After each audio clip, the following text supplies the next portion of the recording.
Assalamualaikum Pak Kades, sugeng sonten.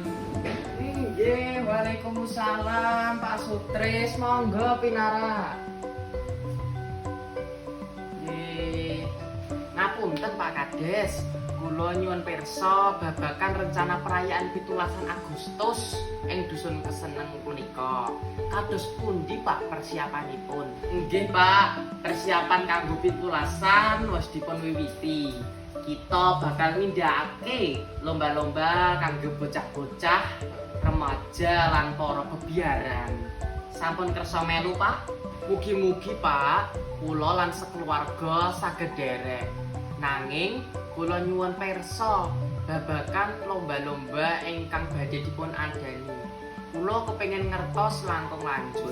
Kangge lomba-lomba Pak, bakal ana lomba balap karung, estafet tepung, panjat pinang, tarik tambang, lan lomba mangan kerupuk. Lomba-lomba iki kanggo nguri-nguri sengkuyung gotong royong antar bebiaran. Masya Allah Pak, menika kedah asik banget. Kula nyuwun pangapunten, nanging menawi wonten warga ingkang boten saged derek lomba, kados pundi solusinipun Pak? Yen ana warga sing ora iso melu lomba, kita bakal ngatur supaya bisa melu kegiatan liyane. Bisa melu senam massal utawa nonton bareng acara 17-an. Alhamdulillah Pak Kades, menika solusi ingkang sae.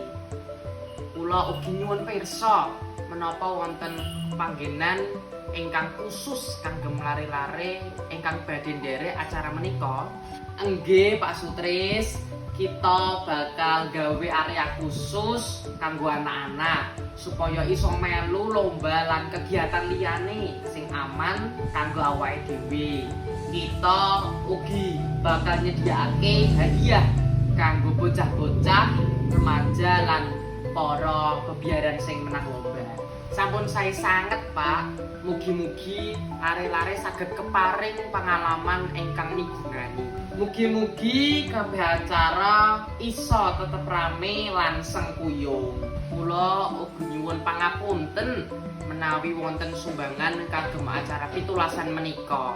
Saged dipun atur kados pundi? Sumbangan kanggo acara iso langsung disalurke ing panitia Pak Sutris. Sapa wae sing kepingin nyumbang iso ngubungi sekretariat dusun Keseneng utawa langsung teka ing kantor dusun. Matur nuwun sanget Pak Kades, kula badhe nyumbang saking kaluwargi.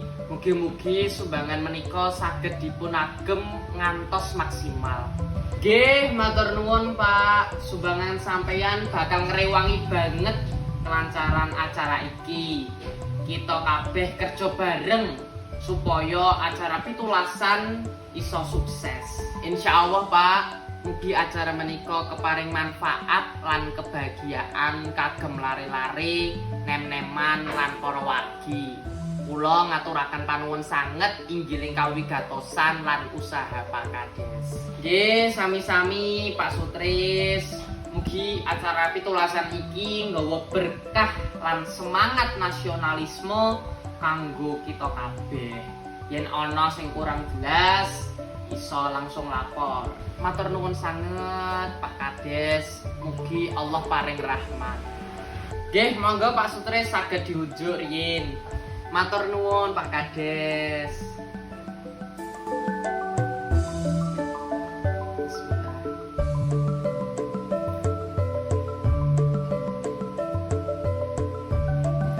Nggih sampun Pak, matur nuwun sanget. Kepareng kula badhe nyuwun pamit. Monggo Pak Kades, gun sonten. Assalamualaikum. Nggih, sami-sami Pak Sutris. Waalaikumsalam.